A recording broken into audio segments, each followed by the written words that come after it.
بالله من الشيطان الرجيم بسم الله الرحمن الرحيم ثم أنزل عليكم من بعد الغم أمنة نعاسا يغشى طائفة منكم وطائفة قد أهمتهم أنفسهم يظنون بالله غير الحق ظن الجاهلية يقولون هل لنا من الأمر من شيء قل إن الأمر كله لله يخفون في أنفسهم ما لا يبدون لك يقولون لو كان لنا من الأمر شيء ما قتلنا هاهنا قل لو كنتم في بيوتكم لبرز الذين كتب عليهم القتل إلى مضاجعهم وليبتلي الله ما في صدوركم وليمحص ما في قلوبكم والله عليم بذات الصدور۔ تو اس کا ترجمہ ہے، پھر اس نے یعنی کہ اللہ تعالیٰ نے اس غم کے بعد تم پر امن نازل فرمایا اور تم میں سے ایک جماعت کو امن کی نیند آنے لگی۔ ہاں کچھ وہ لوگ بھی تھے کہ انہیں اپنی جانوں کی پڑی ہوئی تھی، وہ اللہ تعالیٰ کے ساتھ ناحق جہالت بھری بدگمانیاں کر رہے تھے اور کہتے تھے کیا ہمیں بھی کسی چیز کا اختیار ہے؟ آپ کہہ دیجئے کہ کام کل کا کل اللہ کے اختیار میں ہے۔ یہ لوگ اپنے دلوں کے بھید آپ کو نہیں بتاتے، کہتے ہیں کہ اگر ہمیں کچھ بھی اختیار ہوتا تو یہاں قتل نہ کیے جاتے۔ اب کہہ دیجئے کہ گو تم اپنے گھروں میں ہوتے، پھر بھی جن کی قسمت میں قتل ہونا تھا وہ تو مقتل کی طرف چل کھڑے ہوتے۔ اللہ تعالیٰ کو تمہارے سینوں کے اندر کی چیز کا آزمانا اور جو کچھ تمہارے دلوں میں ہے اس کو پاک کرنا تھا، اور اللہ تعالیٰ سینوں کے بھید سے آگاہ ہے۔ اب ان آیات کو ہمارے جو سبق چل رہا ہے اس کی روشنی میں اگر دیکھیں تو دیکھیں پیچھے سے اللہ تعالیٰ نے کئی باتیں بتائی، جنگ احد کا بیان چل رہا ہے اور مسلمانوں کی کئی کوتاہیاں ان کو بتائی گئی، کہاں تم لوگوں نے غلط کیا، ساتھ ساتھ نصیحتیں بھی چل رہی ہیں۔ اب آج کی آیت میں اللہ تعالیٰ خوشخبری بھی بتا رہے ہیں کہ جنگ میں صرف نقصان نہیں تھا، خوشخبری بھی تھی، اور ساتھ ساتھ اللہ تعالیٰ اس کی حکمت بھی بتا رہے ہیں کہ یہ اصل مقصد کیا تھا اس جنگ میں ہارنے کا۔ تو یہاں پر ہم دیکھتے ہیں اللہ تعالیٰ فرماتا ہے ثم انزل علیکم من بعد الغم امنۃ نعاسا یغشی طائفۃ منکم، ثم پھر انزل نازل کی علیکم تم پر من بعد الغم غم کے بعد۔ اللہ تعالیٰ نے پچھلی آیت میں بتایا تھا کہ تم پر غم آ پڑے، غم پر غم ٹوٹ پڑے جنگ احد میں مسلمانوں پر، اور بہت سے غم ہمیں پتہ چلے کہ ہارنے کا غم تھا، ان کو جیتی ہوئی جنگ کو ہارنے کا غم تھا، اتنے لوگ شہید ہو گئے اس کا غم تھا، رسول اللہ صلی اللہ علیہ وسلم کی شہادت کی خبر مطلب یہ کہ غلط خبر پھیل گئی تو اس سے ان کا غم بڑھ گیا، پھر جو ان کو اس بدحواسی میں جو ان سے حرکتیں ہوئی کہ وہ بھاگ کھڑے ہوئے تو اس سے نادم ہوئے، شرمندگی کا غم ہوا، لوگوں کے سامنے بے عزتی کا غم ہوا، یعنی کہ غموں کے پہاڑ ٹوٹ پڑے مسلمانوں پر اس وقت، ٹھیک ہے۔ اور خود اللہ تعالیٰ نے فرمایا کہ غم پر غم پڑے ان کے اوپر، تم پر غم کے پر غم پڑے تاکہ تم مضبوط بن جاؤ۔ تو یہاں پر اللہ تعالیٰ فرما رہے ہیں کہ اس غم کی حالت میں اللہ نے تم کو اکیلا نہیں چھوڑا تھا، کہ تمہارے غم کے بعد اللہ تعالیٰ نے کیا کیا تھا کہ ثم انزل علیکم، اللہ نے تم پر نازل کی تھی من بعد غم، تمہارے غم کے بعد امنتن نعاسن، ایک ایسی نیند، سکون والی نیند تم پر طاری کی تھی، یخشا جو تمہیں ڈھانپ رہی تھی، چھا رہی تھی تمہارے اوپر، طائفتم منکم، مگر کس پر؟ تم میں سے ایک گروہ پر، سارے لوگوں پر نہیں مگر تم میں سے ایک گروہ پر ایسی سکون کی نیند اس جنگ کی حالت میں۔ آپ سوچے ہر طرف موت کا سما ہے، تلواریں چل رہی ہیں، دشمن میں گرے ہوئے ہیں، زخمی ہو رہے ہیں، اور ایسے میں اللہ تعالیٰ نے ایک گروہ کے اوپر نیند طاری کر دی کہ ان کو نیند آنے لگی، سخت قسم کی نیند آنے لگی۔ اور آپ کو پتہ ہے کہ نیند جو ہے وہ جب انسان تھوڑا سا بھی پریشان ہوتا ہے تو نیند نہیں آتی، تھوڑا سا بھی غم دل پر آتا ہے تو نیند نہیں آتی، حالانکہ نیند ہمارے لیے بہت ضروری ہوتی ہے، مگر جب ہمیں ایسے حالات، مشکل حالات میں ہم ہوتے ہیں تو ہمیں نیند نہیں آتی۔ اور بعض اوقات ایسے وقت میں کہ کسی کو بہت صدمہ پہنچا ہے تو اس کو خاص طور سے کوئی دوائی کے ذریعے یا اس کو سلا دیا جاتا ہے، کیونکہ نیند اللہ کی ایک نعمت ہے۔ جب انسان بالکل سو جاتا ہے تو اس کے حواس سارے ایک طرح سے وہ جو ایک ہجوم ہوتا ہے خیالات کا دل پر اور پریشان، اور جب ہم پریشان ہوتے ہیں تو ہم پر صرف ایموشنل سٹریس نہیں ہوتی، ہمارے جسم کے اعضاء بھی سٹریس کو محسوس کرتے ہیں، ہمارا دل زور زور سے دھڑکنے لگتا ہے، ہمارے جو اسٹمک ہے وہ بہت ایسڈ بھرنے لگتا ہے ہمارے اسٹمک میں، اور ہمارے جیسے ہاتھ پاؤں کانپنے لگتے ہیں، انسان کو اس کے بالکل یعنی کہ صرف ایموشنل ایفیکٹ نہیں ہوتا، کسی پریشانی اور گناہ، بہت شدید قسم کے کوئی پریشانی آ جاتی ہے اور غم آ جاتا ہے تو صرف انسان کی ایموشنز پر ایفیکٹ نہیں کرتا، بلکہ فزیکلی بھی انسان کے اوپر بہت زبردست اس کا حملہ ہوتا ہے کہ انسان حواس باختہ ہو جاتا ہے، اس کا دل اس کے قابو میں نہیں رہتا، اس کے پورا سسٹم اپ سائڈ ڈاؤن ہو جاتا ہے۔ تو ایسی حالت میں جب کہ غم پر غم، اللہ تعالیٰ نے خود بتایا کہ اتنے غم ان کے اوپر آئے مسلمانوں پر جنگ احد میں، تو اس شدید غم کی حالت میں اللہ تعالیٰ نے ان کے اوپر ایک نیند طاری کر دی، اور نیند اللہ کی رحمت ہے۔ جب نیند اگر آ جائے ایسے حالات میں خاص طور سے تو انسان کا دل تھوڑا ٹھہر جاتا ہے، انسان کے اندر برداشت، سوچ سمجھ کی صلاحیت آ جاتی ہے، ورنہ انسان بالکل حواس باختہ ہو جاتا ہے، اس کو سمجھ ہی نہیں آتی وہ کرے کیا، بالکل اس کی ذہنی صلاحیتیں بھی ختم ہونے لگتی ہے۔ لیکن کچھ نیند آنے سے اس کے حواس جمع ایک جگہ ہو جاتے ہیں، اس کے دل کو تھوڑا سا ثبات ملتا ہے، اور تھوڑا اس کے اندر پھر حوصلہ آتا ہے کہ وہ کوئی فیصلہ کر سکے، قوت فیصلہ اس کی دوبارہ سے اس کے مل جاتی ہے۔ تو یہ اللہ تعالیٰ نے ان پر فضل کیا۔ اللہ تعالیٰ نے جب بدر کی جنگ ہو رہی تھی اور مسلمانوں نے دیکھا کہ ہم تو اتنے کم ہیں اور دشمن کا اتنا بڑا لشکر سامنے ہے، اور جو پوری طرح سے لیسٹ ہے، پوری طرح سے وہ جنگی سامان سے پوری طرح سے مزین ہو کے آیا ہے، اور ہم بالکل نہتے سے ہیں، صرف تلواریں ہمارے پاس۔ تو ایسے میں بھی اللہ تعالیٰ نے مسلمانوں پر نیند طاری کی تھی، اور اللہ تعالیٰ نے یہ سورہ انفال میں اس کا ذکر فرمایا کہ جب تم پر اللہ تعالیٰ نے رحمت کی اور تم پر نیند طاری ہو گئی تھی۔ یہ سورہ انفال کی آیت نمبر 11 میں ہے کہ جب اللہ نے تمہاری تسکین کے لیے اپنی طرف سے تم پر اونگ طاری کی تھی، تو اس کا فائدہ یہ ہوا تھا مسلمانوں کے کہ ان کی ہمتیں بڑھ گئی تھی، ان کا حوصلہ بڑھ گیا۔ وعلیکم السلام ورحمۃ اللہ وبرکاتہ۔ ان کو سوچنے سمجھنے کی صلاحیت ان کی جیسے واپس آنے لگی۔ تو یہاں بھی اللہ تعالیٰ نے یہ رحمت فرمائی جنگ احد میں بھی، تاکہ دیکھیں شدید غم اور شدید جو جھٹکا لگتا ہے نا، وہ انسان کو بعض اوقات اتنا ہلا دیتا ہے کہ وہ اپنی ساری صلاحیتیں اس کی ختم ہونے لگتی ہے، لیکن مومنوں کے ساتھ ایسا نہیں ہوا، ان کی صلاحیتیں معطل نہیں ہوئی، ان کو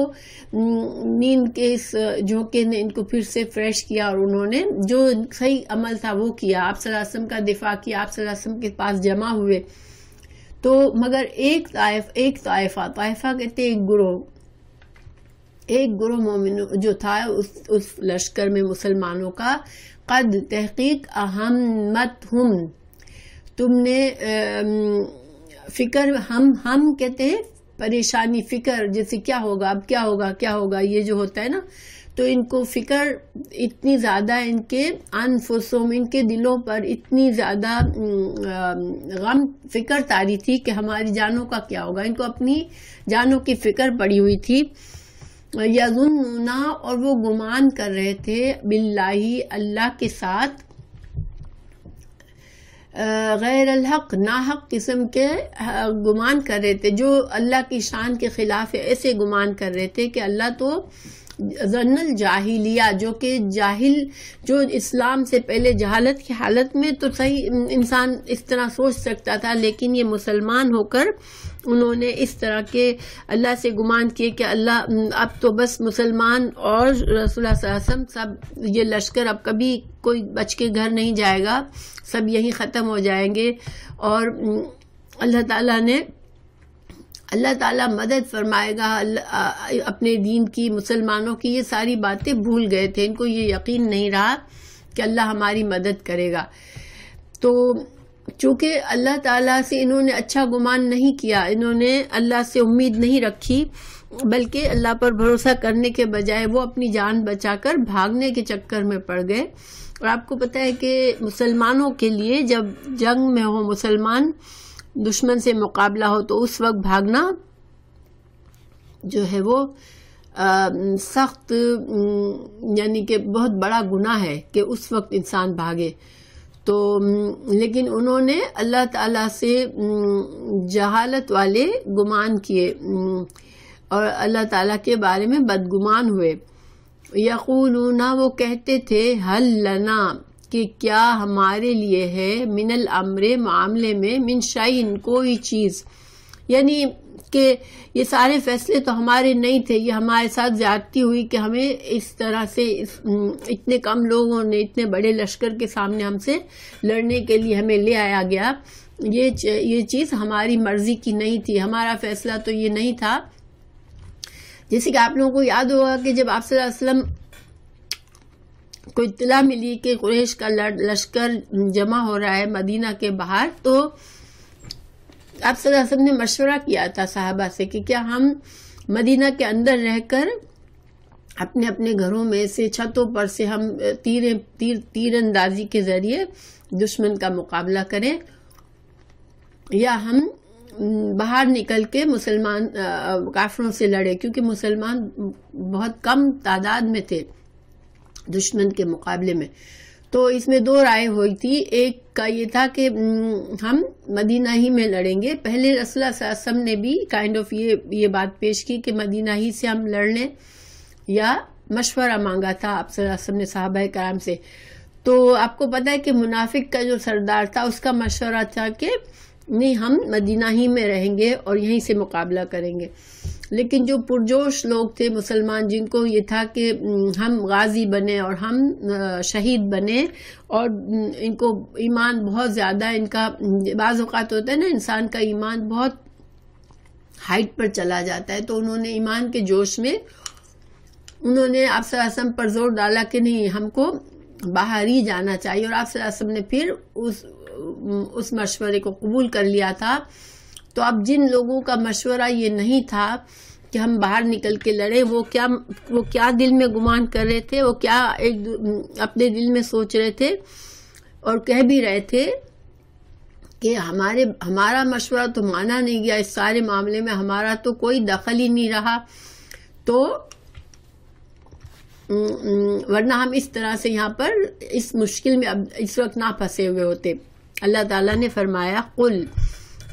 کہہ دیجئے آپ ان لوگوں سے، ان الامر، بے شک معاملہ، کلہ، سارے کا سارا، للہ، اللہ کے لیے ہے۔ مطلب یہ کہ جو کچھ ہوا ہے، یعنی آپ صلی اللہ علیہ وسلم کا جو فیصلہ ہوا کہ ہم باہر جا کے لڑتے، یہ سارا اللہ کے اذن سے ہی ہوا ہے، اور تمام معاملات اللہ ہی کے اذن سے ہوتے ہیں۔ یخفونا وہ لوگ دل میں اپنے چھپائے ہوئے تھے، فی انفسہم اپنے نفسوں میں، ما لا جو نہیں، یبدونا وہ ظاہر کر رہے تھے، لک آپ سے. کیونکہ جب آپ صلی اللہ علیہ وسلم نے فیصلہ کر لیا کہ ہم جنگ باہر نکل کے کریں گے، تو اس وقت ان کے دل مطمئن نہیں تھے کہ ہمارا مشورہ کیوں نہیں مانا گیا،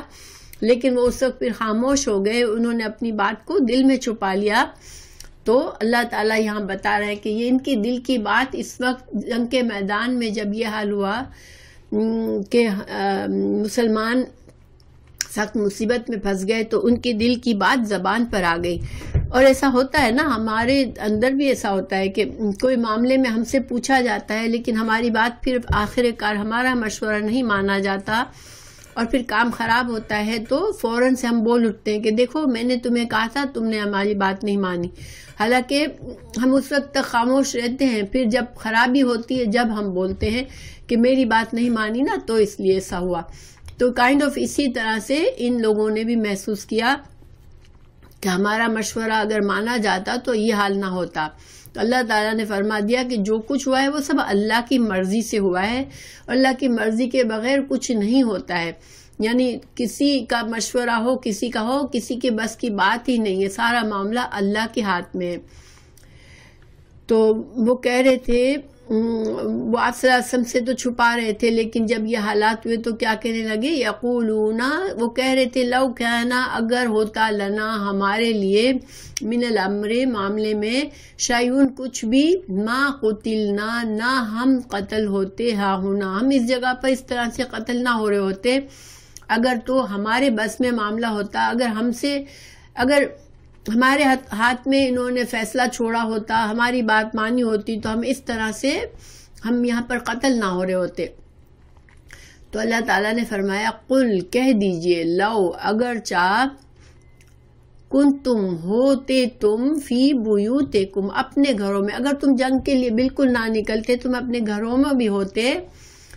لبرزا تو نکل پڑتے، الذین وہ لوگ، کتبا جن کے لیے لکھ دیا گیا تھا، علیہم جن پر، القتل جن پر قتل ہونا، جن پر شہید ہونا لکھ دیا گیا ہوتا، تو وہ نکل آتے، الی طرف مضاجعہم جس مقام پر ان کو قتل ہونا تھا ان کے نصیب میں، وہاں پر وہ نکل آتے خود سے. یعنی اللہ تعالیٰ سمجھا رہے ہیں کہ اگر تم مدینہ میں رہ کر بھی لڑتے، اپنے گھروں کی چھتوں سے بھی لڑتے، تب بھی وہ لوگ باہر نکل ہی آتے جن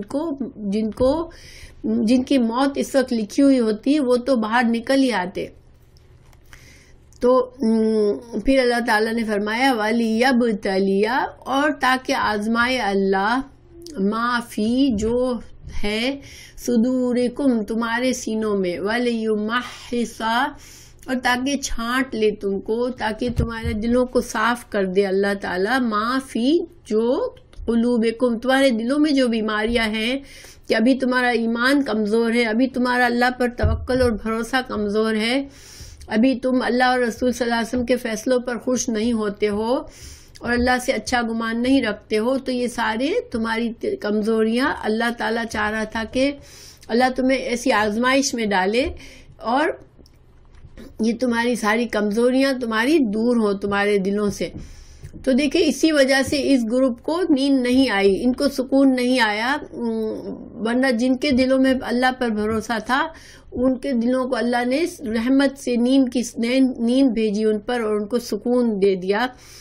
وعلیکم السلام ورحمۃ اللہ وبرکاتہ. فسیہ واللہ اور اللہ تعالیٰ علیم جاننے والا ہے، بذات الصدور انسانوں کے سینوں میں جو چیزیں چھپی ہوئی اللہ ان کو بھی جانتا ہے، اللہ سے کوئی بات چھپی ہوئی نہیں ہے. تو یہاں پر اس کا خلاصہ تھوڑا سا ہم دیکھتے ہیں. اس میں حدیث ہے، حضرت ابو طلحہ نے بتایا کہ احد والے دن مجھے زور کی اونگ آنے لگی کہ بار بار تلوار میرے سینے سے، میرے ہاتھ سے چھوٹنے لگتی تھی. یعنی کہ آپ اپنا حال بتا رہے ہیں کہ اس شدید گہما گہمی کی حالت میں مجھ پر ایسی نیند طاری ہوئی کہ مجھے بار بار مجھ سے تلوار گر جاتی تھی اور میں بار بار تلوار کو اٹھاتا تھا. تو اور جب میں اس حالت میں نے آس پاس اپنے دیکھا تو ہر شخص کو میں نے اسی حال میں دیکھا کہ وہ اونگنے لگا ہے اپنے ڈھال کو کے پیچھے چھپ کر، اس کو نیند آ رہی ہے، جیسے وہ بیٹھ کے اونگ لگ رہا ہے. تو دیکھیں کتنا عجیب منظر ہوگا. ایک طرف تو دشمنوں میں گرے ہوئے ہیں اور پھر اوپر سے ان کی تلواریں ہاتھ سے گر رہی ہے اور وہ اپنے ڈھال کے پیچھے لوگ چھپ کر سو رہے ہیں. تو یہ ابو طلحہ نے یہ روایت کی ہے. تو امیزنگ، سبحان اللہ. دیکھیں اس کا کیا مطلب ہوا. اس کا مطلب یہ ہو کہ اللہ تعالیٰ ان کی حفاظت فرما رہا تھا. حالانکہ جنگ کے میدان تھا، ان کو اللہ نے سکون دے دیا کچھ دیر کے لیے تاکہ ان کے غم، دلوں سے غم کم ہو جائے اور یہ ان کے حوصلے پھر سے بلند ہو جائے، پھر سے ان کا دل اور دماغ ایک طرف کام کرنے لگے. اور پھر اللہ تعالیٰ ان حالات میں حفاظت فرما رہا ہوگا نا. ظاہری بات ہے کہ جنگ کے میدان میں اگر مسلمان سو جائیں گے تو پھر دشمن تو ان کو فوراً ان پر حاوی ہو جائے گا، لیکن اللہ تعالیٰ نے ان کی حفاظت فرمائی. ہاں، جن کے نصیب میں شہادت لکھی تھی ان کو شہادت ملی. ظاہری بات ہے کہ ان کے لیے اللہ تعالیٰ نے لکھا ہوا تھا کہ ان کو یہاں شہادت ملے گی. تو اور جن کے لیے بچنا تھا ان کو اللہ تعالیٰ نے ان کی حفاظت فرمائی. تو یہ جو ان کے بارے میں جو باتیں کر رہے تھے اس کے بارے میں روایت ہے کہ حضرت زبیر بن عوان نے سنا ایک معتب بن کشیر نامی آدمی کو یہ بات کہتے ہوئی سنی، جو اللہ تعالیٰ نے یہاں کوٹ کی ہے کہ اس معاملے میں ہمارا تو کچھ بس چلا ہی نہیں، ہمارے مشورے پر تو عمل ہی نہیں کیا اور آج ہم اس مصیبت میں نہ آتے اگر ہماری بات سنی جاتی. تو اب اس ساری بات کا خلاصہ کیا ہے کہ اللہ تعالیٰ کی ایک حدیث قدسی ہے. اللہ تعالیٰ نے فرمایا یقول اللہ تعالی انا عند ظن عبدی بی. اللہ تعالیٰ فرماتا ہے کہ میں اپنے بندوں کے ساتھ ایسے ہی معاملہ کرتا ہوں جیسے وہ میرے بارے میں گمان رکھتے ہیں. کیا مطلب ہے؟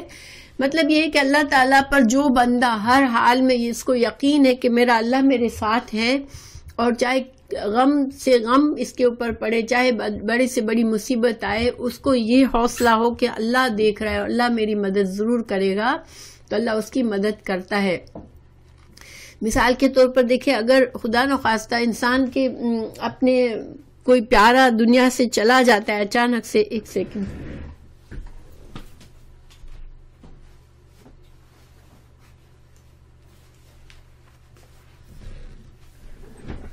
ایک ایسی ہستی اچانک سے دنیا سے چلی جاتی ہے. ایک مثال دے رہی ہوں، کچھ بھی ہو سکتا ہے انسان کے ساتھ، کوئی مالی نقصان ہو سکتا ہے، کسی کا گھر جل گیا، کسی کے ساتھ کچھ اور اچانک آفت آ گئی.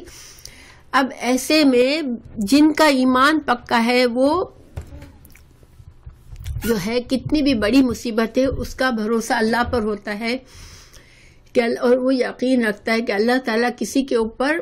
اتنی مشکل نہیں ڈالتا. لا یکلف اللہ نفسا الا وسعہا، کہ اللہ کسی کی وسعت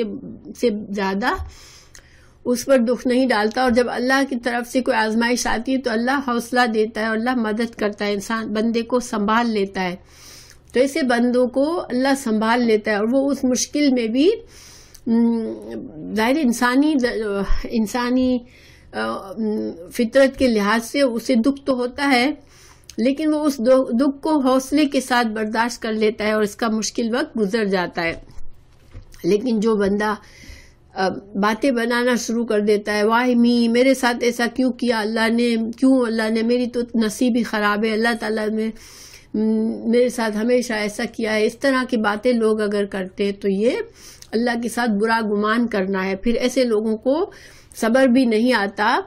اور وہ اپنے اس غم میں ہی، اپنے اس نقصان میں ہی زندگی بھر اس نقصان کو بھول نہیں پاتے. تو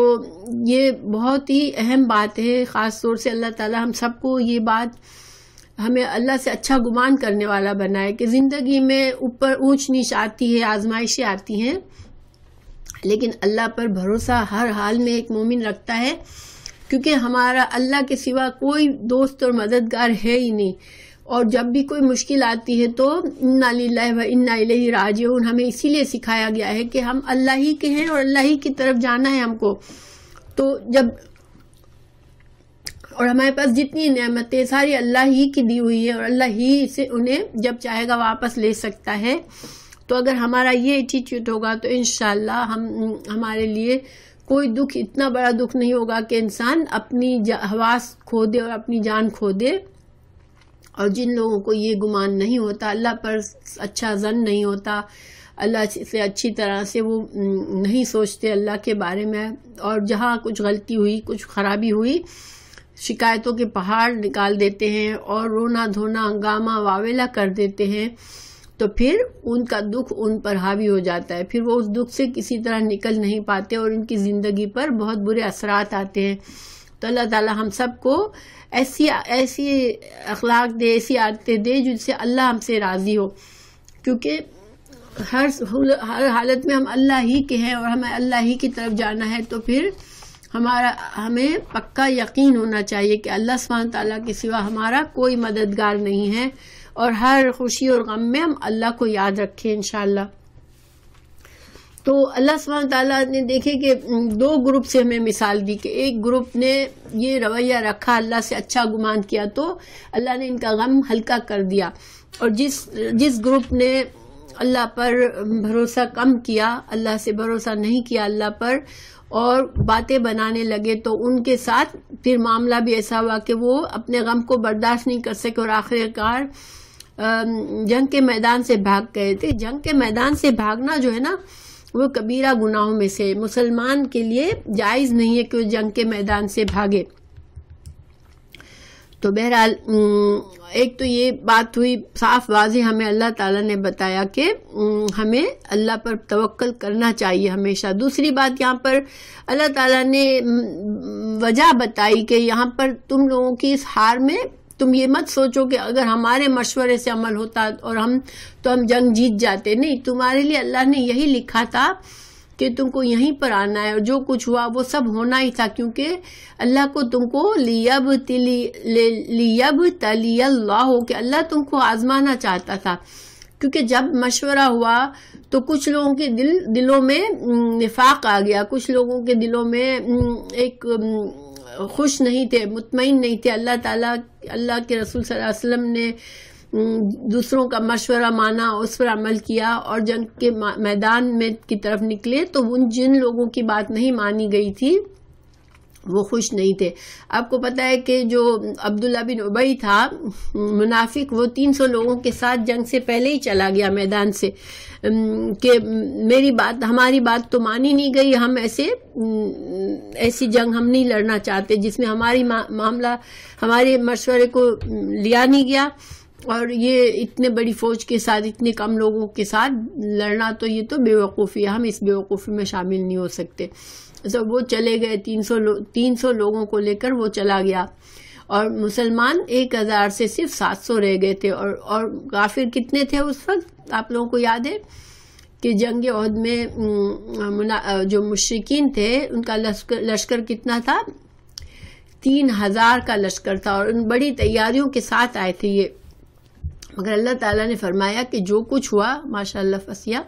جو کچھ ہوا اللہ کی مرضی سے سب ہوا ہے، اور اس میں اللہ تعالیٰ نے تم لوگوں کو اس طرح سے ہلا دیا کہ دشمن ہر طرف سے تم پر حاوی ہو گیا اور تم پر غم آیا. تو یہ سب کچھ اس لیے ہوا تاکہ تمہارے اندر کے جو دل میں تمہارے جو بیماریاں تھی، ابھی دنیا سے محبت تھی، اپنا ایگو تھا تمہارا. دیکھیں سب سے بڑی چیز انسان کا اپنا ایگو ہوتا ہے، جو کہ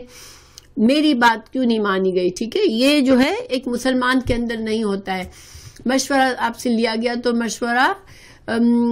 ایک امانت ہے. اللہ تعالیٰ، ابھی ہم حدیث پڑھیں گے، آپ صلی اللہ علیہ وسلم نے فرمایا کہ مشورہ جس سے لیا جاتا ہے تو اس کو امین سمجھا جاتا ہے. یعنی کہ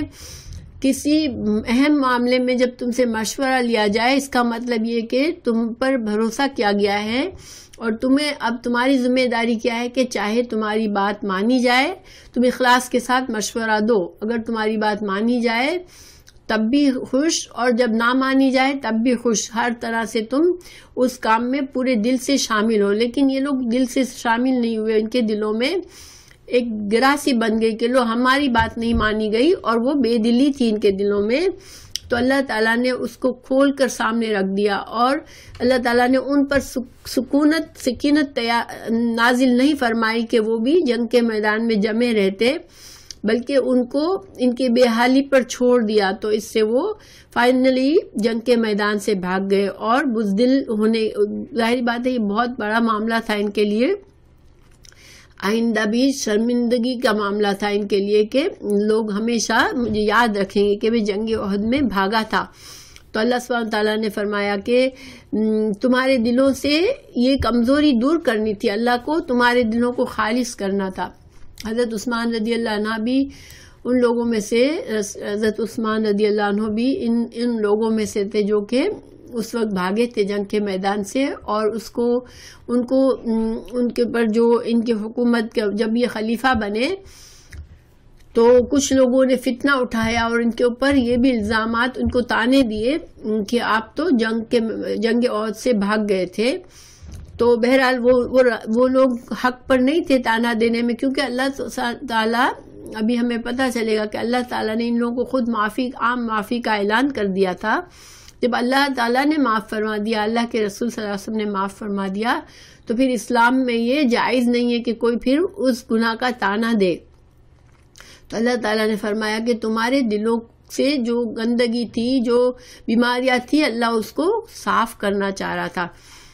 کیونکہ دیکھیں اصلاح کب ہوتی ہے؟ کسی انسان کے اندر کوئی برائی ہوتی ہے، ٹھیک ہے، اور ہم سب میں کوئی بھی ایسا نہیں ہے کہ ہم برائیوں سے پاک ہیں، تو ہماری برائیاں ہمیں نظر نہیں آتی ہوتی ہیں، تو جب تک ہمیں ہماری برائی نظر نہیں آتی ہم اس کی اصلاح نہیں کر سکتے، ٹھیک ہے۔ بعض اوقات ہمیں بعض لوگ کہتے بھی ہیں کہ تمہارے اندر یہ خرابی ہے، تو ہمیں ان پر غصہ آتا ہے کہ یہ مجھے اس طرح سے اس نے کیوں کہا، لیکن ہم اپنی اصلاح نہیں کرتے۔ لیکن جب ایسے حالات ہوتے ہیں کہ ہماری وہ برائی کھل کر سامنے آ جاتی ہے اور ہمیں بھی نظر آنے لگتی ہے کہ ارے یہ تو مجھ سے غلط ہوا، تو پھر ہمیں احساس ہوتا ہے، پھر اگر ہمارے اندر اخلاص ہے تو پھر ہم اپنی اصلاح کرتے ہیں۔ لیکن اگر اس وقت بھی اخلاص نہیں ہے تو پھر ہم انسان اس وقت بھی بہانے بنا لیتا ہے، اپنے آپ کو سیٹسفائی کر لیتا ہے کہ نہیں یہ ہوا تھا اس لیے یہ ہوا، اس لیے ہوا۔ اسی طرح کے لوگ ہوتے ہیں دنیا میں، ہم روزانہ ان سے ڈیلنگ بھی ہماری ہوتی ہے کہ جن سے جو اپنی غلطی ماننے کو کسی طرح بھی تیار نہیں ہوتے، جب تک کہ ان کے سر پر آ کر پڑتی ہے ان کی غلطی، اور پھر جب بالکل سامنے واضح معاملہ کھلتا ہے، جب کہیں جا کے ان کو احساس ہوتا ہے کہ ہم غلط تھے۔ تو اللہ تعالیٰ نے ان لوگوں کو احساس دلایا، جن لوگوں نے اپنے دل میں ناخوشی چھپائی تھی، آپ صلی اللہ علیہ وسلم نے جو عمل کیا، جنگ کے لیے نکلے، اس پر یہ راضی نہیں تھے، اور اس پر ان کی دل کی بات زبان پر آئی جب یہ ہار رہے تھے، جبکہ دیکھا ہم کہہ رہے تھے کہ ہمارا مشورہ صحیح تھا کہ ہماری بات نہیں مانی گئی، تو اللہ تعالیٰ نے ان کی اصلاح فرمائی۔ تو اس آیت میں ہمارے لیے بہت زیادہ دیکھیں، بہت دیکھا جائے تو بہت سبق ہے ہمارے لیے۔ جیسے کہ میں نے کہا کہ انسان کی زندگی اس دنیا میں بڑی آزمائشیں ہیں، کیونکہ یہ دنیا آزمائش کے لیے ہے، لیکن اگر ہم اپنے آپ کو چیک کرتے رہیں اور ہم اللہ پر ہر حال میں بھروسہ کرنے والے بن جائیں تو انشاءاللہ ہماری آزمائشیں ہمارے لیے، ہم آسانی سے گزر جائیں گے ان آزمائشوں سے۔ اور اللہ تعالیٰ سے جب بندے پر آزمائش آتی ہے، انسان اللہ پر بھروسہ کرتا ہے، تو اللہ اس کے لیے آسانیاں بھی کرتا ہے، اور اللہ تعالیٰ پھر اس کے درجات بھی بلند کرتا ہے۔ تو اللہ تعالیٰ ہمیں ان لوگوں میں سے بنائے جو کوئی بھی غم، کوئی خوشی، کوئی کمی، کوئی نقصان ہو، فوراً اللہ کی طرف پلٹے، فوراً اللہ سے پکڑ لے کہ اللہ تعالیٰ میری حفاظت کرے گا، اللہ تعالیٰ میری مدد کرے گا اس معاملے میں، تو انشاءاللہ مدد ضرور آئے گی، کیونکہ اللہ تعالیٰ اپنے بندوں کے گمان کے مطابق عمل کرتا ہے، بندوں کے ساتھ معاملہ کرتا ہے۔ اگر ایک بندہ، کیونکہ اللہ تعالیٰ تو ہر چیز پر قادر ہے نا، اللہ سب کر سکتا ہے، تو جب بندہ اچھا گمان رکھتا ہے تو اللہ اس کو ساتھ اچھا معاملہ کرتا ہے، اور بندہ اگر برا گمان کرتا ہے تو پھر اللہ اس کو چھوڑ دیتا ہے اس کے حال پر۔ پھر اللہ تعالیٰ نے آگے فرمایا، ان الذین تولوا، بے شک وہ لوگ جنہوں نے منہ موڑ لیا، منکم تم میں سے، یوما جس دن التقى الجمعان، جس دن دو جماعتیں آمنے سامنے ہوئی تھی، یعنی کہ مشرکین مکہ اور مسلمانوں کی جماعتیں آمنے سامنے ہوئی تھی جنگ احد میں، تو اللہ تعالیٰ نے اس دن جن لوگوں نے منہ موڑا تھا جنگ سے اور جنگ کے میدان سے بھاگ گئے تھے، ان کی وجہ بتائی کہ ان کے ساتھ کیوں ایسا ہوا. انما بے شک استزلہم پھسلایا تھا ان کو شیطان نے بے بعد اس کے ما کسبوا جو انہوں نے کمائی کی تھی. سبحان اللہ. دیکھیں اللہ تعالیٰ نے وجہ بتائی کہ یہ کیوں پھسلے, کیوں اتنی بری طرح سے پھسل گئے کہ میدان جنگ سے بھاگنا پڑا ان کو, کیونکہ ان کے اندر کچھ برائیاں تھیں چھپی ہوئی, ان کے اندر کچھ کمزوری ایمان کی تھی, تو شیطان کو موقع مل گیا ان کو پھسلانے کا. جو انہوں نے کچھ گناہ کیے ہوئے تھے, ما کسبوا جو انہوں نے کچھ گناہ تھے, ان کے کچھ گناہوں کی وجہ سے شیطان ان پر حاوی ہو سکا. تو یہاں پر بہت بڑا سبق ہے ہمارے لیے. انسان جب نیکی کرتا ہے نا تو اللہ سبحانہ تعالیٰ اس کے لیے اور نیکی کے دروازے کھولتا ہے, اور نیکی کرنا اور آسان ہو جاتا ہے. جیسے ہم اگر قرآن زیادہ پڑھتے ہیں تو ہمیں تسبیح کرنا یاد رہتا ہے, نمازیں ہماری بہتر ہو جاتی ہے, ہماری عبادات میں اچھا ہو جاتا ہے, ہمارے صدقات کرنے کی عادت پڑ جاتی ہے. یعنی ایک نیکی بہت سی نیکیوں کے دروازے کھولتی ہیں. آپ نے دیکھا ہوگا کہ جب ہم کسی کی مدد کرتے ہیں, ہمیں کوئی مقصد نہیں ہوتا, بس ہم کسی کے لیے مدد کرتے ہیں, چاہے مالی مدد کر دی, چاہے اس کو اچھا مشورہ دے کے مدد کی, چاہے اس کے لیے کچھ کام کر کے مدد کی, تو ہمارے دل میں اتنی خوشی آتی ہے, اتنی اچھائی فیل ہوتی ہے ہمارے دل میں, اور ہمارے اندر اور نیکی کا جذبات آتے ہیں. تو اور اسی طرح جب ہم گناہ کرتے ہیں, ہم سے گناہ سرزد ہوتے ہیں, اللہ تعالیٰ کی نافرمانی کے کام ہو جاتے ہیں, اور ہم توبہ نہیں کرتے, فوراً سے اللہ کی طرف نہیں پلٹتے, تو کیا ہوتا ہے, ایک گناہ سے کئی گناہ کے دروازے کھل جاتے. کیونکہ گناہ کرنا, اللہ کی نافرمانی کا کام کرنا ایسے ہی ہے جیسے شیطان کو انوائٹ کیا ہم نے. ٹھیک ہے, ایک گھر کا دروازہ بند ہے تو دشمن نہیں آ سک رہا. اب آپ نے اپنے دشمن کے لیے دروازہ کھول دیا. اگر آپ نے اللہ کی نافرمانی کے کام جب ہم کرتے ہیں تو ہم شیطان کے لیے دروازہ کھولتے ہیں, اور اللہ کی حفاظت سے ہم خود کو نکال دیتے ہیں. جب تک ہم توبہ نہیں کرتے, ہم انٹینشنلی گناہ کر رہے ہوتے ہیں. ایک کام ہمیں پتا ہے کہ یہ کام نہیں, نافرمانی کا کام ہے, لیکن ہم کر رہے ہیں, تو کیا ہے, جب تک ہم اللہ کی حفاظت سے دور ہوتے ہیں, پھر شیطان کو ہمیں موقع مل جاتا ہے, شیطان ہمیں مزید ہم سے گناہ کرواتا ہے, مزید ہمارے لیے ہمارے ایمان کو کمزور کرتا ہے. تو اللہ تعالیٰ نے بتایا کہ یہ لوگ جو کہ میدان سے بھاگے, وہ اللہ کے لیے لڑنے کے لیے آئے تھے. اللہ تعالیٰ ان کی حفاظت کرتا ضرور. لوگوں نے اصل میں کیا سوچا کہ اللہ نے کیوں ہماری مدد نہیں کی, ہم تو اللہ کے لیے لڑنے آئے تھے. تو اللہ نے وجہ بتائی کہ تم اللہ کے لیے لڑنے آئے, مگر تم شیطان کو اپنے ساتھ لائے تھے. تم جب تک گناہ کی حالت میں ہو, جب تمہارے اندر پرہیزگاری تقوی مکمل نہیں آیا ہے, جب تک شیطان تمہارے ساتھ ساتھ ہے, تو تم پھر شیطان جب تمہارے اتنے قریب ہے تو وہ تمہیں پھسلا سکتا ہے, تمہیں بہلا سکتا ہے, تمہارے ایمان کو اور کمزور کر سکتا ہے. تو ہم لوگ کیا سیکھے اس سے کہ دیکھیں, کانشیسلی ہمیں نیکیوں کی طرف کوشش کرنی چاہیے, کانشیسلی ہمیں اپنے دل کا جائزہ لینا چاہیے. کیونکہ جتنا ہمارے اندر ہم مسلمان ہیں, لیکن بہت سے ایسے کام ہیں جو ہمیں پتہ ہے ہمیں کرنے ہیں, اللہ تعالیٰ نے ہمیں حکم دیا ہے, ہم جانتے ہیں کہ ہمیں ایسا کرنا ہے. مثال کے طور پر دیکھیں, عورتوں کے لیے خاص طور سے جو ہمارے لیے ڈریس کوڈ اللہ نے رکھا ہے, ہمارے جسم پر ڈھیلے کپڑے ہونے چاہیے کہ ہمارا جسم نمایاں نہ ہو, ہمارے جسم پر بہت پتلے سی تھرو کپڑے نہ ہو جس سے ہمارا جسم کا اندازہ ہو, یا ہمارے بال کورڈ ہو. تو یہ ساری باتیں ہمیں پتہ ہے. کوئی مسلمان ایسا نہیں جس کو یہ نہیں پتا کہ مسلمان عورت کا یہ ڈریس کوڈ ہے. لیکن ہمارے دل میں کمزوری ہوتی ہے, ہم اچھا بننا چاہتے ہیں, ہم فیشن کرنا چاہتے ہیں, ہم جب دعوتوں میں جاتے ہیں تو ہم چاہ رہے ہوتے ہیں کہ ہم بہترین سے بہترین لگیں, اپنے بیسٹ لگیں, تو ہم اس بات کو نظر انداز کرتے ہیں. اسی طرح بہت سی باتیں ہیں جو ہم مسلمان عام کرتے ہیں کہ جو کام ہمیں پتہ ہے جو کہ اللہ کو نہیں پسند ہے مگر ہم وہ کرتے ہیں. میوزک سننا اللہ کو نہیں پسند کہ میوزک ہم سنیں، کیونکہ میوزک انسان کو غافل کرتا ہے، اللہ کی یاد سے غافل کر دیتا ہے، انسان کے اثر کرتا ہے، انسان کے نفس پہ اثر کرتا ہے، اس کے نفس کی خواہشات کو ابھارتا ہے. تو یہ شیطانی کام ہے، لیکن ہم وہ کرتے ہیں کیونکہ ایک ہماری عادت پڑی ہوئی، ہم اس کو پھر سوچتے بھی نہیں. جس گناہ کو ہم جانتے بوجھتے کرتے ہیں پھر ہمیں وہ گناہ لگتا ہی نہیں ہے. یہ شیطان کا کام ہوتا ہے کہ ہمیں یاد بھی نہیں رہتا کہ ہم کچھ گناہ کر رہے ہیں اور ہم مسلسل کر رہے ہوتے ہیں. تو ایسی بہت سی باتیں ہیں، اگر ہم خود غور کریں نا تو ہمیں خود نظر آتی ہیں کہ ہاں یہ نہیں کہ ہمیں پتہ ہی نہیں کہ اسلام میں یہ حکم ہے، لیکن ہم نہیں مان رہے ہوتے، یہ ہم اللہ کی نافرمانی کی حالت میں ہوتے ہیں.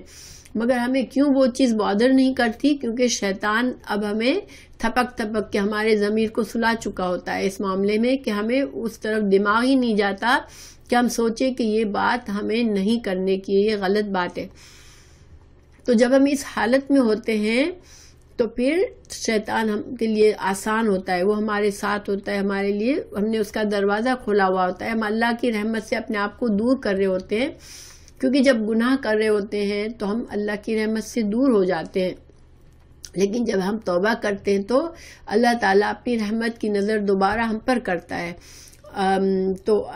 ہم جب اللہ سبحانہ تعالیٰ کا پروٹیکشن سے ہم خود کو نکالتے ہیں، جب ہم گناہ کی حالت میں ہوتے ہیں یا غلط کام کر رہے ہوتے ہیں، چاہے چھوٹا گناہ ہو چاہے بڑا ہو، ٹھیک ہے، گناہ اللہ کی نافرمانی، ایک مومن جان بوجھ کر اللہ کی نافرمانی کرے یہ بہت بڑی بات ہو جاتی ہے. جانتے بوجھتے اگر ہم اگنور کرتے ہیں اس چیز کو، اللہ کے احکامات کو، اللہ کی باتوں کو، اللہ کے جو ناپسندیدہ کام ہیں ان کو ہم جانتے بوجھتے کرتے ہیں اور اگنور کرتے ہیں، تو پھر ہم اپنے لیے بہت زیادتی کر رہے ہوتے ہیں، کیونکہ شیطان ہم پر حاوی ہو جاتا ہے. اور اسی طرح اگر ہم نیکی کے کام کر رہے ہوتے ہیں، ہم پوری کوشش سے تقوی اپنے اوپر اختیار کرتے ہیں تو اللہ کی مدد آتی ہے اور ہمارے لیے آسان ہو جاتے ہیں. تو بہرحال میں آپ کو بتاؤں کہ مجھے کبھی کبھی اتنی حیرت ہوتی ہے کہ بعض لوگ، آپ کو پتہ ہے کہ اسلام میں جو ایک اختلاف رائے موجود ہے علماء میں کہ عورت چہرے کو پردہ کرے یا نہ کرے، ٹھیک ہے. اب جو لوگ اس طرف یقین رکھتے ہیں کہ چہرے کا پردہ ہے قرآن میں، تو وہ لوگ، مجھے اتنی حیرت ہوتی ہے کہ وہ شدید گرمی میں بھی پورا برقع کالے رنگ کا لپٹے ہوئے ہوتی ہیں، چہرے پر نقاب ہوتا ہے، اور لٹرلی ہم کو یہ احساس ہوتا ہے کہ ہمارے جسم کے کپڑے بھی ہم کو برے فیل ہو رہے ہوتے ہیں کہ اس وقت ان کو بھی برداشت کرنا مشکل ہو رہا ہوتا ہے. مجھے جب جیسے سمر میں بہت گرمی میں اگر کہیں باہر نکلنا ہوتا ہے تو مجھے بڑی پریشانی ہوتی ہے کہ میں پہنوں کیا، کیونکہ اس وقت ایسا ہوتا ہے کہ کمفرٹیبل، زیادہ سے زیادہ ایسے کپڑے ڈھونڈو جو سے ہمیں گرمی کم سے کم لگے. لیکن میں ان عورتوں کو دیکھتی ہوں، کئی بار میں پوچھتی بھی ہوں کہ تم لوگوں نے یہ کپڑوں کے اوپر برقع پہنا ہے، پھر نقاب پہنی ہے، اور کچھ لوگ تو ایون گلوز بھی پہنتے ہیں. تو اب یہ ڈفرینس آف رائے ہے، بہت سے فقہ میں ڈفرینس آف رائے ہے. میں یہ نہیں کہہ رہی ہوں کہ کون سی رائے صحیح ہے کون سی غلط ہے، میں یہ نہیں کہہ رہی ہوں. میں یہ کہہ رہی ہوں کہ چونکہ ان لوگوں کا مائنڈ میک اپ ہوتا ہے، انہیں ایک پتہ ہوتا ہے کہ ہمیں یہ اللہ کا حکم ہے اور ہم کر رہے ہیں، تو ان کے لیے اتنی آسانی اللہ کر دیتا ہے کہ وہ لوگ کر لیتی ہیں، ٹھیک ہے. اور جب ہم لوگ کمزور ایمان کے لوگ، ہمیں بہت بڑی بات لگتی ہے کہ ہم کیسے کریں ایسے. تو یہ اسی طرح کسی بھی معاملے کا ہے کہ کسی بھی معاملے میں جب انسان کوئی ایسے کام میں مبتلا ہے جو کہ ہمیں پتہ ہے کہ یہ صحیح نہیں ہے، یہ اللہ کو پسند نہیں ہے. جیسے مثال کے طور پر لوگوں کے گھروں پہ مورگیجز ہیں، وہ انٹرسٹ پے کر رہے ہوتے ہیں، پھر جب ان کو پتہ چلتا ہے کہ اللہ کو نہیں پسند تو وہ بے چین بھی ہو جاتے ہیں. لیکن کہتے ہیں ہم کیا کریں، ہمارے پاس تو کوئی چوائس ہی نہیں ہے. لیکن ایک بندہ ہوتا ہے وہ کہتا ہے اللہ سے دعا بھی کرتا ہے، کوشش بھی کرتا ہے، اسٹرگل بھی کرتا ہے، اللہ مجھے کسی طرح اس انٹرسٹ کی ڈیلنگ سے نکال دے، تو اللہ تعالیٰ اس کے لیے دروازے کھولتا ہے، اس کے لیے آسانی کر دیتا ہے، ٹھیک ہے. تو یہ اللہ سے ہم جیسا گمان کریں گے اور جیسا ہم اپنے آپ کو خالص کرنے کی کوشش کریں گے انشاءاللہ اللہ سبحانہ تعالیٰ ہمارے لیے آسان کر دیں گے. اسی طرح دین کا علم حاصل کرنا، قرآن سے تعلق رکھنا، یہ سارے کام ہمیں مشکل لگتے ہیں کیونکہ ہماری زندگی کے بہت سی ڈیمانڈز ہیں، ہمیں زندگی ہر طرف سے کھینچتی ہے. لیکن اگر ہم پکا ارادہ ایمان سے کر لیں گے کہ نہیں مجھے ہر حال میں یہ کرنا ہے اور ہم سے دعا کریں گے تو اللہ تعالیٰ یہ کام بھی آسان فرما دیں گے ہمارے لیے. یہ چیزیں ہمارے لیے ضروری ہے کیونکہ اللہ سے ہم جیسا گمان کریں گے اللہ ہمارے لیے ویسے ہی دروازے کھولے گا. تو انشاءاللہ اللہ سبحانہ تعالیٰ ہمیں توفیق دے. میری باتوں سے کوئی بھی دل میں برا نہ محسوس کرے کیونکہ میرا کام ہے کہ بات کرنا، اور یہ میں اپنے آپ کو بھی ریمائنڈ کرتی ہوں. نہ میں اپنے آپ کو پرفیکٹ نہیں سمجھتی ہوں، مجھے بھی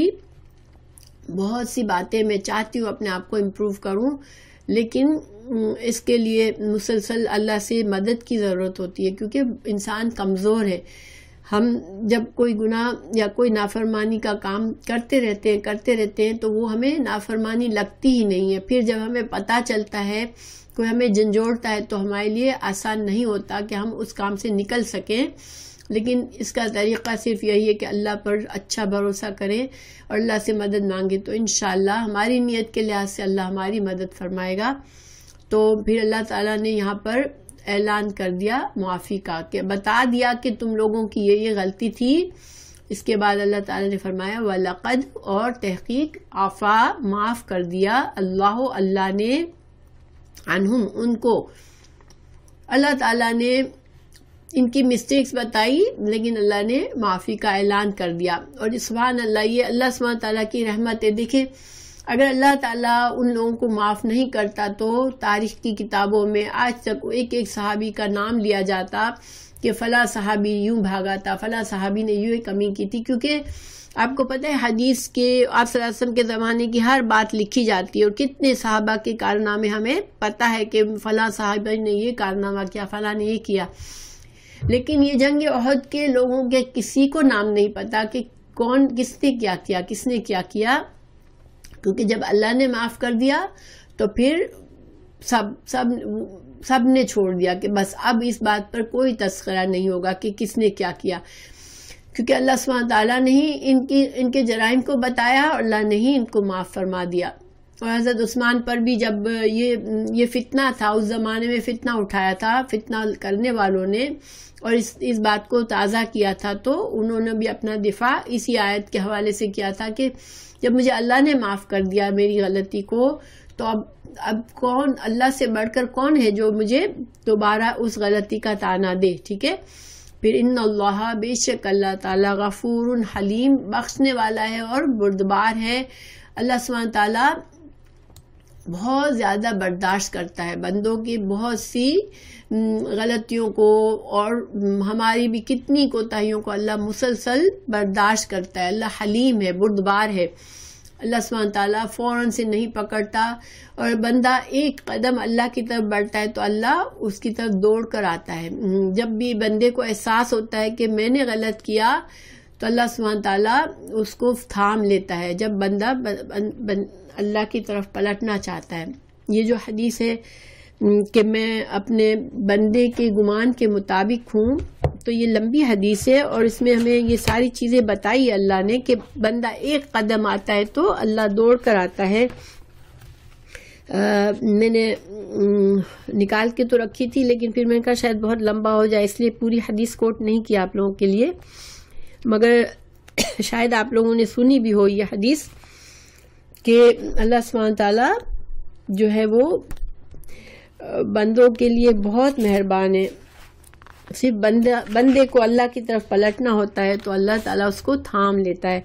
انشاءاللہ اللہ ہم لوگوں کو اچھا گمان کرنے والا بنائے اور اللہ پر ہمارا توکل بھروسہ بڑھ جائے انشاءاللہ ہر معاملے میں، کیونکہ اگر اللہ ہمارے ساتھ ہے تو کوئی ہمارا نقصان نہیں کر سکتا. آگے یہ آیت بھی آئے گی، یا ایھا الذین آمنو، اے لوگو جو ایمان لائے ہو، لا تکونوا، نہ تم ہو جاؤ، کالذین، ان لوگوں کی طرح، کفروا، جنہوں نے کفر کیا، وقالو، انہوں نے کہا، لاخوانہم، اپنے بھائیوں کے لیے، اذا جب وہ چلے پھرے فی الارض زمین میں، او کانوا اور تھے وہ غزن لڑنے والے، لولا اگر ہوتا عندنا ہمارے پاس، ما نہ ماتو نہ وہ مرتے، وما اور نہ قتلو نہ وہ قتل کیے جاتے۔ تو دیکھیں یہ جب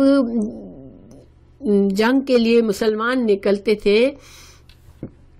تو منافق قسم کے لوگ ان کو ڈسکریج کرتے تھے کہ تم مت جاؤ، بیکار میں اپنے آپ کو مصیبت میں ڈال رہے ہو۔ اور جب کوئی شہید ہو جاتا تو وہ باتیں کرتے کہ اگر وہ ہماری بات مانتے تو مارے نہ جاتے۔ تو یہ چیزیں کیا ہے، یہ انسان کا دل میں ایمان کا نہ ہونا ثبوت کرتا ہے، کیونکہ موت اور زندگی اللہ کے ہاتھ میں ہے۔ تو اللہ سبحانہ تعالیٰ نے فرمایا کہ یہ تو کافر کی سوچ ہوتی ہے جو اس طرح سے کہے کہ تم اگر نہ نکلتے تو تم نہ مرتے، کیونکہ اللہ سبحانہ تعالیٰ نے جب ان کی موت اس وقت لکھی ہے تو اسے کوئی نہیں روک سکتا تھا۔ اگر ایمان ہے تو انسان اس طرح سے سوچتا ہے، اور جب کافر اس طرح کی بات کرتا ہے تو اس سے کیا ہوتا ہے، لیجعل اللہ، اللہ کر دیتا ہے، ذالک اس بات کو حسرت کا سبب، فی قلوبہم ان کے دلوں میں۔ یہ بہت ہی سوچنے والی بات ہے۔ دیکھیں انسان کو اللہ کے فیصلوں پر راضی ہونا چاہیے۔ جب خدا نخواستہ کبھی ایسا ہوتا ہے، ہم کسی سے کہتے بھی ہیں کہ یہ کام مت کرو یا یہاں مت جاؤ یا کچھ بھی، پھر وہ کام غلط ہو جاتا ہے یا اس شخص کی موت آ جاتی ہے، حادثہ ہو جاتا ہے، تو پھر کبھی بھی یہ سوچنا کہ اگر ہماری بات سن کر انہوں نے نہ کی ہوتی یہ بات تو مرتے نہ، یہ سوچ غلط ہے۔ یہ ایک حسرت کا سبب ہے جب انسان اللہ پر بھروسہ نہیں کرتا کہ ٹھیک ہے اللہ تعالیٰ ہی موت اور زندگی کا مالک ہے، اور جس بندے کی موت جہاں جیسے لکھی ہے وہیں پر ہونی ہے، تو انسان اس طرح کی باتیں نہیں کرتا، کیونکہ یہ باتیں کرنے سے دلوں میں حسرت آتی ہے کہ انسان پھر اس غم سے اوور ہی نہیں ہوتا۔ کیونکہ حسرت ایسی چیز ہے جو کہ ایک جو غم ایک چیز کا نقصان ہو گیا، ٹھیک ہے، اس نقصان کے بعد میں جو دل میں جو ایک تڑپ رہ جاتی ہے وہ حسرت ہوتی ہے کہ کاش ایسا نہ ہوتا، کاش ایسا نہ ہوتا، کاش ہم اس نے ایسے کیا ہوتا تو ایسا ہوتا۔ یہ مسلمان کا طریقہ نہیں ہے۔ مسلمان کچھ کام سے پہلے اللہ پر بھروسہ کرتا ہے اور اپنی پوری کوشش کرتا ہے، اپنی نیت کو خالص کرتا ہے، اس کے بعد نتیجہ سارا اللہ پر ہوتا ہے۔ پھر کوئی بھی بات بنانا کہ اگر اس طرح سے کی ہوتی تو اس طرح سے ہوتا، اس طرح سے کی ہوتی، نہیں، پھر سارا نتیجہ صرف تمام معاملات کے نتائج اللہ پر ہے، اور زندگی اور موت بھی اللہ کے طرف سے ہے۔ تو کبھی بھی انسان اس طرح سے سوچنا یہ کافروں کا طریقہ ہے، ٹھیک ہے۔ اللہ تعالیٰ نے یہاں بتا دیا کہ یہ کافر اس طرح سے سوچتے ہیں، تو تم مسلمان اس طرح مت سوچو، جو ہوا اللہ کی رضا سمجھو۔ اور ہاں، کام ہونے سے پہلے انسان کی نیت، کوشش، ارادہ، یہ سب کچھ ضروری ہے۔ انسان ہاتھ پر ہاتھ دھر کے نہ بیٹھے، اپنے آپ کو بچانے کی کوشش کرنا اور یہ ساری چیزیں جائز ہیں، ضروری ہے، لیکن سب کچھ کرنے کے بعد بھی نتیجہ ہماری مطابق نہ آیا تو پھر اللہ کی مرضی تھی، تو اس اللہ کے فیصلے پر پھر راضی ہونا ضروری ہے۔ اللہ یحیی و یمیت، اللہ ہی زندگی اور موت دیتا ہے۔ تو یہ زندگی اور موت کا اللہ نے کسی کو بھی نہیں بنایا کہ کوئی کسی کو یہ حق نہیں دیا کہ زندگی اور موت انسان کسی کو اللہ تعالیٰ نے دے دیا ہو کہ تم اپنی مرضی سے جب تک زندہ چاہو رہو یا جب تمہیں چاہے جب موت تمہیں آ جائے، نہیں، زندگی اور موت اللہ کی طرف سے ہے، زندگی اللہ کی طرف سے تحفہ ہے۔ ہمیں بس کوشش یہ کرنی ہے کہ ہم زندگی کو بہترین طریقے سے گزارنے کی کوشش کریں کہ اللہ ہم سے راضی ہو جائے، بس یہ ضروری ہے کہ انسان بجائے اس کے کہ موت سے بچنے کی کوششیں کرتا رہے، یہ سوچتا رہے کہ میں کس طرح کروں کہ مجھے موت نہ آئے یا میری زندگی لمبی سے لمبی ہوتی جائے، اس کے بجائے انسان زیادہ سے زیادہ اپنے وقت کو، اپنی صحت کو، اپنے اعمال کو اللہ کی رضا کے لیے استعمال کرے۔ واللہ بما تعملون بصیر، کیونکہ اللہ تعالیٰ دیکھ رہا ہے ہماری کوششوں کو، ہمارے اعمال کو، بس، اور اس کا حساب رکھا جا رہا ہے، اور اس کے لحاظ سے ہمیں بدلہ ملے گا، کیونکہ اللہ نے اگلی آیت میں کہا وَلَئِن قُتِلْتُمْ، اگر تم مارے جاتے ہو فی سبیل اللہ اللہ کے راستے میں، او تم یا تم اپنی طبعی موت یا کسی اور حادثے میں مر جاتے ہو، لمغفرۃ تو اللہ کی طرف سے بخشش، من اللہ اور اللہ کی طرف سے بخشش، ورحمتہ اور اس کی رحمت. ایک منٹ.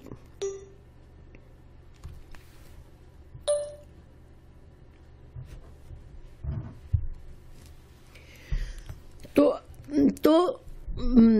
مرنا تو سب کو ہے ہی، لیکن اہم بات تمہارا فوکس کس چیز پر ہونا چاہیے کہ جب تم مرو تو اس حال میں مرو کہ تم کو اللہ کی مغفرت حاصل ہو سکے، اللہ کی طرف سے رحمت حاصل ہو سکے، کیونکہ مغفرۃ من اللہ اللہ کی طرف سے جو مغفرت ہے وہ رحمت اور اللہ کی رحمت ہے یعنی جنت ہے، خیر بہتر ہے، مما ان سب چیزوں سے یجمعون جو تم جمع کرتے ہو. تو دنیا میں تم اپنی جو بھی اسٹرگل کر رہے ہو، تم آخرت کے لیے تمہاری نظر یہ ہونی چاہیے کہ میری آخرت اچھی ہو رہی ہو، بس ہر کام میں کوئی ایسا کام نہ کرو جس سے میری آخرت خراب ہو. باقی یہ فکر کرنا کہ مجھے موت آ جائے گی، میں یہ کروں گا تو مر جاؤں گا. بے شک یہاں پر بیسیکلی جہاد پر کی ترغیب دی گئی ہے مسلمانوں کو کہ آج تم جہاد میں برے حال ہوا تمہارا، تمہیں تکلیف ہوئی، دکھ ہوا، اب تو اس کا یہ مطلب نہیں ہے کہ آئندہ تم جہاد سے گھبراؤ، ٹھیک ہے، کیونکہ ابھی جہاد تم کو کرنے پڑیں گے. اللہ کے دین کو تمہیں ابھی قائم کرنا ہے، ابھی تمہیں اس دین کو مکمل تکمیل تک پہنچانا ہے. تو تمہیں جنگ سے تم ڈرو گے، موت سے ڈرو گے تو تمہارا کوئی فائدہ نہیں ہے. تم بس یہ سوچو کہ جب تمہیں موت آئے تو اس حال میں آئے کہ اللہ تم سے راضی ہو اور اللہ کی مغفرت اور رحمت تمہیں نصیب ہو. یہ اس پر تم دھیان دو. وَلَئِن مِتُّمْ اگر تم مر گئے، او قتلتم یا پھر تم قتل کیے گئے، لَإِلَى اللَّهِ تو اللہ ہی کی طرف تحشرون کہ تمہیں اکٹھا تو اللہ ہی کی طرف ہونا ہے. اس حقیقت کو مت بھولو. باقی جو دنیا میں تم جتنی بھی محنت کر رہے ہو، جو بھی نعمتیں سمیٹ رہے ہو، تو یہ سب نعمتوں سے بڑی نعمت یہ ہے کہ جب تم دنیا سے رخصت ہو تو اللہ تم سے راضی ہو اور اللہ کی رحمت تمہیں حاصل ہو. اور اس کے لیے اگر تمہیں دنیا میں محنت کرنی ہے، اگر تم ہر کام میں یہ نیت رکھو گے کہ میرا کام کرنے سے پہلے یہ سوچو کہ یہ کام میرا کون سا کام مجھے اللہ کی رضامندی کی طرف لے جائے گا، تم وہ کام پر اس کام کو کرو. اور ظاہری بات ہے کہ جہاد فی سبیل اللہ جو ہے وہ سب سے بڑی نیکی ہے، یعنی سب سے بڑی خیر نیکی تو انسان جو شہید ہوتا ہے اللہ کی راہ میں جان دیتا ہے، تو یہ اس سے بہتر موت کا اور کون سا طریقہ ہے. فَبِمَا رَحْمَةٍ اور بوجہ اللہ کی رحمت کے، من اللہ اللہ کی، لنت لہم آپ نرم دل ہیں ان کے ساتھ. اب مومنوں کے لیے ایک اور اللہ کی رحمت کی یاد دلایا جا رہا ہے کہ تمہارے لیے اللہ کے نبی جو ہیں وہ تمہارے لیے رحمت ہے، کیونکہ اس موقع پر آپ صلی اللہ علیہ وسلم بھی زخمی ہوئے تھے. اور آپ صلی اللہ علیہ وسلم دیکھیں، ایک تو ہوتا ہے کہ دشمنوں نے تو آپ صلی اللہ علیہ وسلم کو پوری آپ کی زندگی میں بہت ہی دکھ دیے، ٹھیک ہے، مگر آپ صلی اللہ علیہ وسلم ان کو سہتے رہے. لیکن یہ جو احد میں جو دکھ پہنچا تھا، آپ صلی اللہ علیہ وسلم زخمی ہوئے، اس میں مسلمانوں کی غلطی سے ہوا تھا. تو جب اپنوں کی غلطی سے انسان کو دکھ پہنچتا ہے، وہ دکھ بہت بڑا ہوتا ہے، ٹھیک ہے. دشمنوں نے طائف کے موقع پر اتنا زیادہ آپ کو زخمی کیا کہ آپ خون سے نہائے ہوئے تھے، اور فرشتے آئے اور کہا کہ اگر آپ اجازت دیں تو ہم ان دو پہاڑوں کے بیچ میں ان کی پوری بستی کو دفن کر دیں. تو آپ صلی اللہ علیہ وسلم نے منع فرمایا تھا کہ نہیں، ان کے اولادوں میں سے کوئی شاید اللہ کی عبادت کرنے والا پیدا ہو. تو یہ تو رحمت للعالمین ہے، اور یہ اللہ کی ہم پر، مسلمانوں پر اور آپ صلی اللہ علیہ وسلم پر یہ اللہ کی رحمت ہے کہ آپ صلی اللہ علیہ وسلم کو اللہ نے ایسی نرم دل بنایا، ایسی خصوصیات دی، ایسا اخلاق دیا کہ آپ صلی اللہ علیہ وسلم جو تھے وہ نرم خو تھے، نرمی سے بات کرنے والے تھے، آپ صلی اللہ علیہ وسلم خوش مزاج تھے، آپ صلی اللہ علیہ وسلم رحم دل تھے، لوگوں سے درگزر کرنے والے تھے. تو یہ ساری خوبیاں آپ صلی اللہ علیہ وسلم کے اندر تھی. تو یہاں پر ایک طرح سے آپ صلی اللہ علیہ وسلم کو بھی اشارہ کیا جا رہا ہے کہ آپ بھی ان کو معاف کر دیں، ٹھیک ہے، کیونکہ اللہ نے آپ کو رحم دل بنایا ہے. آپ کا دل ابھی دکھا ہوا ہے ان سے کہ انہوں نے مسلمانوں نے آپ کی توقعات کے مطابق عمل نہیں کیا، تو آپ کو صدمہ تو پہنچا ہے، آپ زخمی بھی ہوئے، لیکن آپ بھی معاف کر دیں کیونکہ اللہ نے آپ کو رحم دل بنایا. یہ اللہ کی رحمت ہے آپ پر. پھر اللہ تعالیٰ نے بتایا کہ اگر ولو کنتا، اگر ہوتے آپ فضلاً تنخو غلیظ القلب، اگر آپ سخت دل ہوتے، اللہ نے اگر آپ کو یہ خوبی نرم دلی کی نہ دی ہوتی، آپ سخت دل ہوتے، لن فضو، تو پھر یہ صحابہ کرام آپ کی سے منتشر ہو جاتے. آج یہ صحابہ کرام آپ کے لیے جان دینے کے لیے آپ پر فدا ہو جاتے ہیں، آپ کے گرد رہنا پسند کرتے ہیں. تو اس لیے بھی کہ اللہ کی رحمت ہے آپ پر کہ اللہ نے آپ کو یہ اخلاق دیا ہے. تو اگر آپ کا اخلاق اس سے اپوزٹ ہوتا تو یہ سارے کے سارے منتشر ہو جاتے، یہ آپ کے ارد گرد نہ رہتے، من حولک، آپ کے آس پاس سے. تو کوئی آپ صلی اللہ علیہ وسلم کو بھی نصیحت فرمائی گئی اور مسلمانوں کو بھی یہاں پر اشارہ کیا گیا کہ رسول اللہ صلی اللہ علیہ وسلم کی ذات تمہارے لیے رحمت کا باعث ہے. اور رسول اللہ صلی اللہ علیہ وسلم کو بھی یہاں پر دیکھیں، آپ صلی اللہ علیہ وسلم تو معاف کر ہی دیتے، ٹھیک ہے، کیونکہ اللہ نے ان کو رحم دل دیا تھا. مگر قرآن میں ذکر کرنے کا یہاں پر فائدہ کیا ہے کہ اللہ نے ان کو معاف کرنے کا اعلان کر دیا، اللہ کے رسول صلی اللہ علیہ وسلم کو بھی کہہ دیا کہ آپ بھی ان کو معاف کر دے. تو گویا کہ تمام مومنین بھی ان کو معاف کر دے، آج کے بعد ان کو کوئی تانا نہ دے، کیونکہ یہ اللہ تعالیٰ قدردان ہے. وہ آئے تو تھے نا جنگ کرنے کے لیے، اللہ کی خاطر ہی آئے تھے، اللہ کے دین کی خاطر آئے تھے، مگر ان کے ایمان کمزور تھے، ان کے اندر ابھی پورا اخلاص نہیں آیا تھا.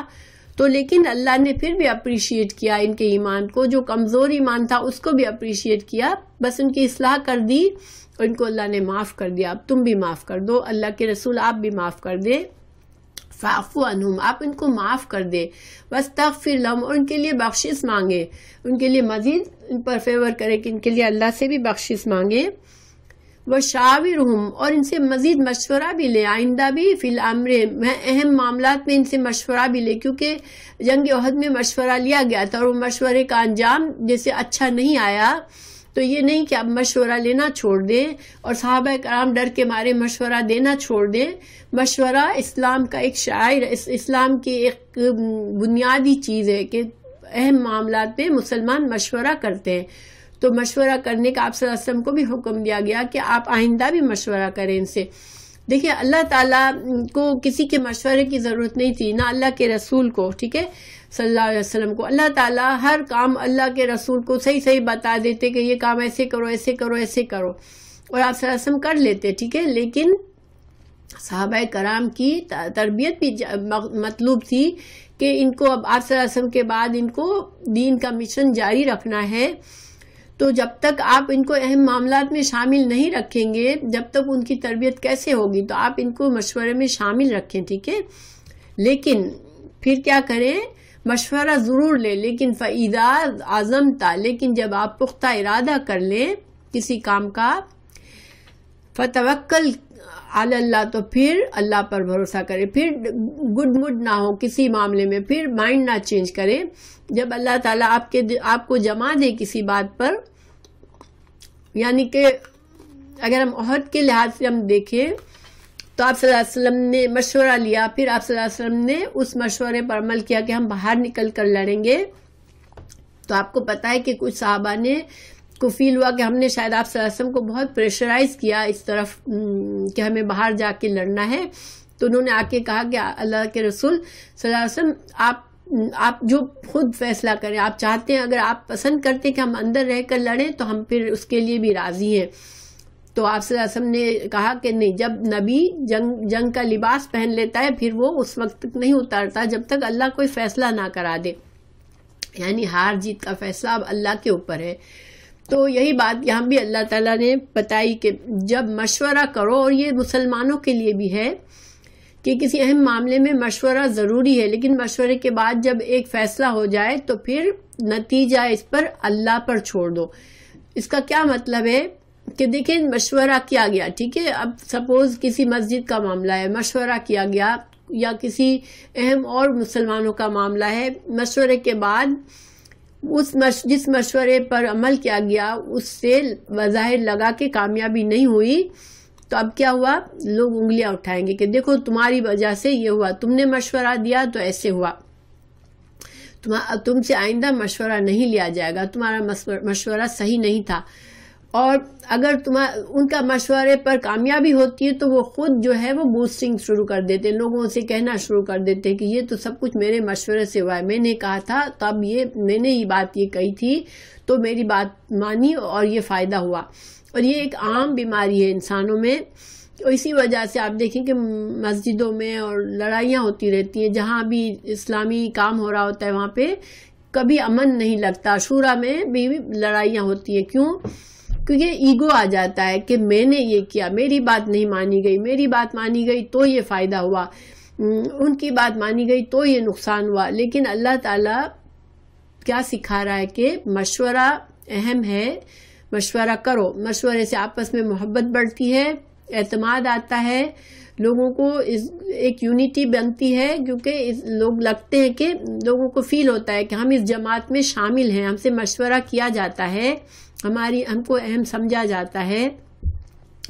لیکن جب فائنل فیصلہ ہوا پھر سارا معاملہ اللہ پر چھوڑ دو. اب تمہارا ایک فیصلہ ہو گیا, پھر ڈگمگ نہ ہو اور نہ ہی نتیجے کے طور پر اگر کچھ بظاہر ایسے لگے کہ یہ کام صحیح نہیں ہوا تب بھی کوئی باتیں نہ بنائے, اللہ پر بھروسہ کرے اور امید رکھے کہ اللہ جو کرتا ہے بہتر کرتا ہے. ٹھیک ہے. پھر ان اللہ, بے شک اللہ تعالیٰ, یحب المتوکلین, جو لوگ اللہ پر توکل کرتے ہیں اللہ ان سے محبت کرتا ہے. رسول اللہ صلی اللہ علیہ وسلم کی حدیث بھی ہے کہ آپ صلی اللہ علیہ وسلم نے فرمایا کہ مشورہ جو ہے یہ جس سے مشورہ لیا جاتا ہے وہ امین ہوتا ہے. کیا مطلب ہے کہ مشورہ ایک امانت ہے جو آپ کو سونپی جاتی ہے. ٹھیک ہے. مشورہ عام لوگوں میں جنرل کھلے میدان میں نہیں لیا جاتا. مشورہ ان لوگوں میں ہوتا ہے جو کہ خاص لوگ ہوتے ہیں, کسی کام میں شامل ہوتے ہیں, ذمہ دار لوگ ہوتے ہیں. تو یہ ایک امانت ہے. اب وہ امانت وہیں رہے گی, چاہے تمہاری بات مانی گئی, چاہے تمہاری بات نہیں مانی گئی, چاہے فائدہ ہو یا نقصان ہوا, کچھ بھی ہوا, اب یہ امانت تھی, اس کو امانت کے طور پر رکھو, اس پر شور غل نہ کرو اور اس پر بیٹھ کے محفلوں میں اس کے تذکرے مت کرو. ٹھیک ہے. پھر اللہ تعالیٰ تقویٰ کرنے والے, متوکل, اللہ پر بھروسہ کرنے والوں سے محبت کرتا ہے. ہر معاملے پر اللہ پر بھروسہ کرو. ٹھیک ہے. تمہارا کام نیت اور کوشش, باقی انجام اللہ پر ہے. ان ینصرکم اللہ, اگر اللہ تمہاری مدد کرے گا, فلا غالب لکم, تو تم پر کوئی غالب نہیں آئے گا. وَإِن يَخْذُلْكُمْ, اگر تم کو چھوڑ دے اللہ, فَمَنْ ذَا الَّذِي, تو کون ہے وہ, يَنْصُرُكُمْ, جو مدد کرے تمہاری, من بعدہ, اللہ کے بعد. وَعَلَى اللَّهِ, اور اللہ پر, فَلْيَتَوَكَّلِ الْمُؤْمِنُونَ, تو اللہ ہی پر مومنوں کو توکل کرنا چاہیے. اب تمام باتوں کا خلاصہ کہ تم یہ ہار جیت جو کچھ بھی ہے اللہ کی مرضی سے ہے. اللہ تعالیٰ اگر تمہاری مدد کرے تو کوئی تمہارا کچھ نہیں بگاڑ سکتا, اور اگر اللہ تعالیٰ تم کو چھوڑ دے تو پھر کوئی نہیں ہے جو اللہ کے مقابلے میں تمہاری مدد کے لیے آئے. تو مین چیز کیا ہے, اللہ پر توکل کرو. اور جنگ احد میں تو ظاہری بات ہے کہ یہ بات کہہ کر یہ سمجھائی گئی کہ جنگ احد میں اللہ کی حکمت تھی کہ مسلمان ہارے, ورنہ مسلمانوں کو اللہ چاہتا تو کوئی بھی نہیں ہرا سکتا تھا. اور اس ہار کے دیکھیں کتنے فائدے ہوئے, اور اس میں یہ نہیں تھا کہ مسلمانوں کو بالکل ختم کر دیا گیا, نہیں, مسلمانوں کا کوئی اتنا وہ نہیں تھا کہ اس وقت دشمن کے دل میں اللہ نے خوف ڈالا اور وہ چلے گئے آدھی جنگ میں سے. اگر وہ مزید مضبوط تھے, زیادہ تعداد میں تھے, اور مسلمان اس وقت پینک میں تھے, اس وقت وہ سارے مسلمانوں کو قتل کر سکتے تھے, مگر ایسا نہیں ہونے دیا اللہ نے ان کے دلوں میں خوف ڈالا اور وہ بھاگ گئے. تو اللہ تعالیٰ سمجھا رہا ہے کہ یہ تو اللہ ہی کی مرضی تھی کہ تمہیں یہ تھوڑا سا جھٹکا لگ تھا، اس تھوڑی سی شکست سے تمہیں بہت سی باتیں اللہ کو سکھانی تھی جو اللہ نے سکھائی. تو تمہارا کام آئندہ بھی کیا ہے کہ اللہ پر توکل کرو. اور الحمدللہ اس جنگ کے بعد ہم تھوڑی دیر بعد ہی دیکھیں گے کہ مسلمان کتنے یونائٹڈ ہوئے اور مسلمانوں نے کتنی ہمت دکھائی. ٹھیک ہے، تو یہ چونکہ صحابہ کرام تو اللہ کی ہر بات کو ایسے لیتے تھے، سمعنا واطعنا، ایک بات آئی اور ان کے دلوں میں اتر گئی، ان کے عمل میں آ گئی. اللہ تعالی ہمیں بھی ایسا بنائے کہ